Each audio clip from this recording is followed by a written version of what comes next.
여러분 안녕하십니까? 뉴스투데이 강원 시작합니다. 30년째 활용 방안을 찾지 못하고 있는 원주 옛 종축장 부지.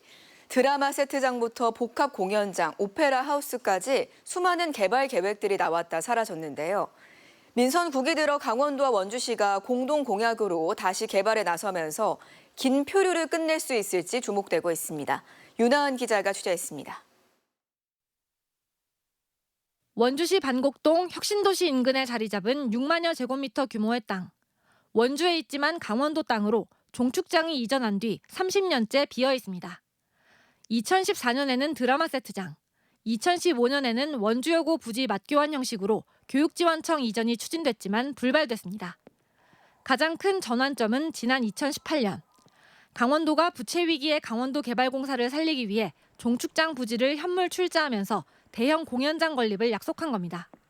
사업이 속도를 낼 줄 알았지만 도개발공사가 부지의 일부만 쓰도록 제동을 걸었고 강원도도 거액이 들어가는 공연장 건립에 발을 빼면서 예상은 빗나갔습니다. 민선 8기에서도 오페라하우스 건립이 추진됐지만 현실화되지 못했습니다.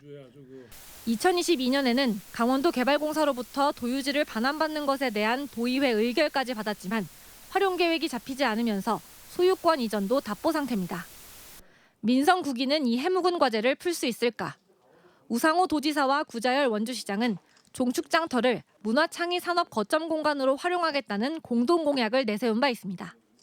원주시는 강원도에 기본 구상 용역비 2억 원을 내년 예산에 편성해 줄 것과 원주 시민에게 공원으로 우선 개방해 줄 것을 요구한 상태입니다.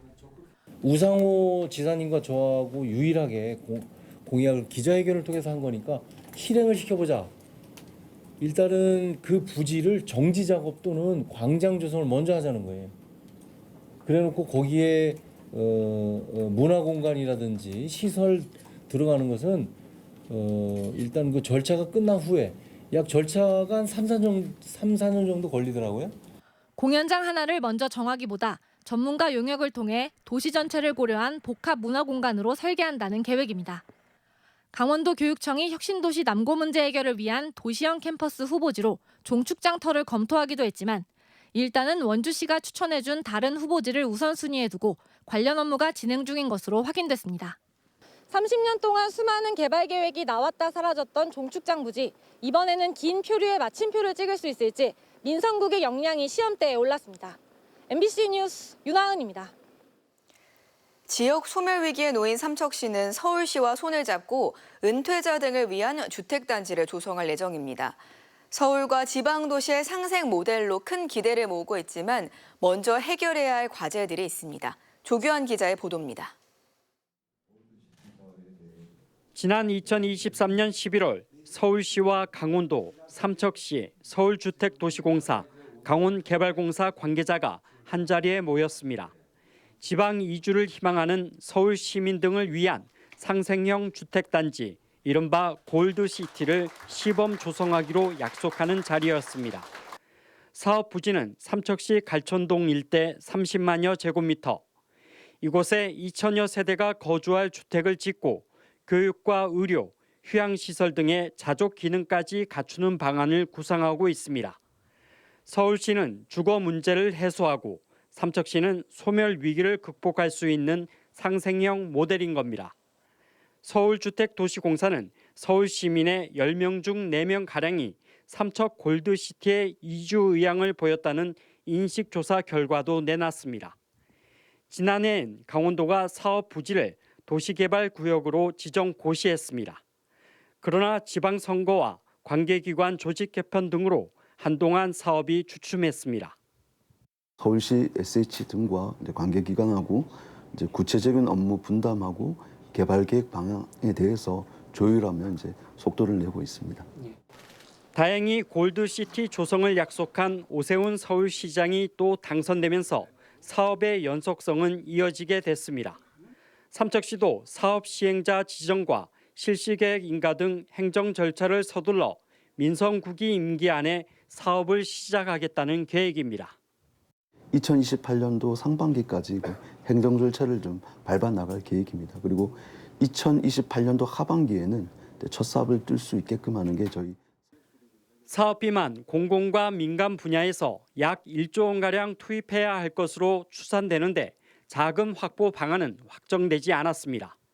또 은퇴자뿐만 아니라 청년 등 누구나 살 수 있는 자족 기능을 갖추려면 의료와 교육 등 정주 환경을 꼭 확충해야 합니다. 여기에다 수도권과 직접 연결되는 KTX 신설 등 교통망이 획기적으로 개선돼야 다른 지역과 경쟁이 가능할 것으로 보입니다. 무엇보다 오세훈 서울시장이 여론조사 비용 대납 의혹과 관련해 1심에서 유죄를 선고받아 사법 리스크가 남아있는 것도 변수입니다. 삼척시는 2035년까지 골드시티 조성을 목표로 세우고 있는데 아직 갈 길은 멀어 보입니다. MBC 뉴스 조기환입니다. 사이버 도박이 무서운 속도로 우리 아이들의 일상에 파고들고 있습니다. 강원 지역은 특히 청소년들의 도박 자진 신고 건수가 전국에서 가장 많았는데요. 처음 도박을 경험하는 나이가 평균 12살, 초등학생에 불과해서 사회적 관심과 대책 마련이 시급해 보입니다. 나금동 기자가 취재했습니다. 스마트폰만 켜면 언제 어디서든 접속할 수 있는 온라인 도박장. 불법 웹툰이나 영화 공유 사이트 등에 노출된 도박 광고를 통해 청소년들까지 불법 도박 사이트에 빠져듭니다. 불법 사이트 그런 게 있는데 그게 이번에 또 월드컵 시대잖아요. 그때 이제 월드컵에도 도전을 했다가 잃은 친구도 있고 얻은 친구도 있고. 호기심에 시작한 도박은 곧 빚더미와 일상 붕괴로 이어집니다. 5만 원, 10만 원 빌린 다음에 거기서 그냥 풀리는 것 같은데. 근데 못 갚을 때도 있어요. 정신적으로 딱 패인된 느낌 살짝. 경찰이 지난 5월부터 청소년 사이버 도박 자진 신고제를 운영하고 있는데 최근까지 강원경찰청에 접수된 신고만 199건입니다. 전체의 4분의 1을 차지하며 전국에서 가장 많은 건수를 기록했습니다. 지난달 중순 78건이었던 점을 감안하면 한 달여 만에 2배 넘게 급증한 겁니다. 더 큰 문제는 도박의 늪에 빠지는 나이가 점점 더 어려지고 있다는 점입니다. 지난해 한국도박문제예방치유원 조사에 따르면 강원과 제주 지역 청소년들의 도박 첫 경험 평균 연령은 12.6세였습니다. 연령대별로는 10살에서 12살 사이가 40%로 가장 많았고 13살에서 15살이 30%, 심지어 9살 이하도 11%나 됐습니다. 경찰은 자진 신고를 할 경우 처벌보다는 선도와 치료에 집중하고 있습니다. 스스로 또는 보호자와 함께 117 학교폭력신고센터에 신고하면 학교 전담경찰관에게 연결되어 전문 상담사와 치유 전문기관에 연계해 줍니다. 중독은 물론 불법 사채나 보이스피싱 같은 각종 범죄로까지 이어질 수 있는 사이버 도박. 학교와 가정, 지역사회가 함께하는 예방과 조기 개입의 중요성이 커지고 있습니다.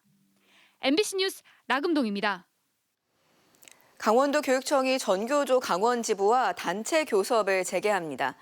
강사면 교육감은 어제 기자간담회에서 전임 교육감 당시 효력이 상실된 단체 협약을 다시 체결하기 위해 전교조에 교섭 재개 의사를 전달했고 다음 주 중 만나 교섭 일정 등을 협의할 계획이라고 말했습니다.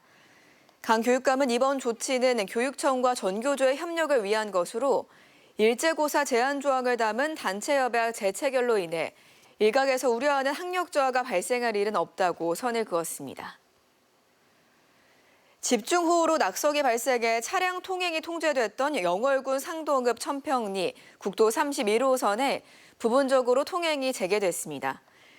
원주지방국토관리청은 추가적인 낙석과 교통안전이 우려되면서 낙석 구간 주변 높이 60m의 임시 방호벽을 설치하고 오늘부터 왕복 2차로 가운데 신호체계를 통해 한 개 차로로 양방향 번갈아 이동하도록 했습니다. 국토청은 비가 계속되고 있고 정밀 안전조사를 거쳐 복구 공사를 해야 하기 때문에 완전 개통까지는 시일이 더 걸리겠다고 설명했습니다. 삼척시가 2028년까지 복합체육공간으로 활용할 국민체육센터를 건립합니다. 총 사업비 191억 원이 투입되는 국민체육센터는 삼척시 교동 일원에 연면적 3,300여 제곱미터로 조성되며 25m 8개 레인의 수영장과 탈의실, 의무실 등을 갖출 예정입니다. 삼석시는 지난 2023년 국민체육진흥기금 공모사업에 선정돼 관련 행정 절차를 마치고 오는 9월 공사를 시작할 계획입니다.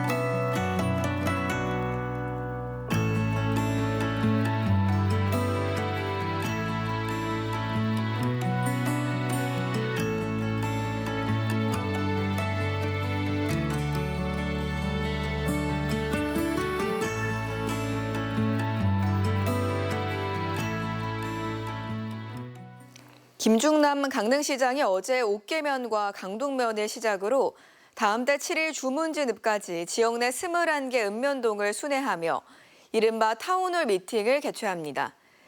이번 타운홀 미팅은 일방적인 시정 설명 방식에서 벗어나 시민 중심의 수평적이고 실질적인 소통을 실현하기 위해 운영 방식과 좌석 배치를 바꾸고 다양한 시민들의 목소리를 듣기 위해 마련됐습니다. 토론 방식도 일방적인 건의사항 전달이 아닌 시민과 시장이 함께 해결 방안을 찾는 문제 해결형 토론 방식으로 진행되고 간담회를 마친 뒤엔 시민들이 제안한 의견에 대해 신속히 해법을 찾게 된다고 강릉시는 설명했습니다. 춘천시가 기존 저소득층 중심으로 이루어졌던 생리용품 지원 대상을 18살 여성 청소년 보편 지원으로 확대합니다.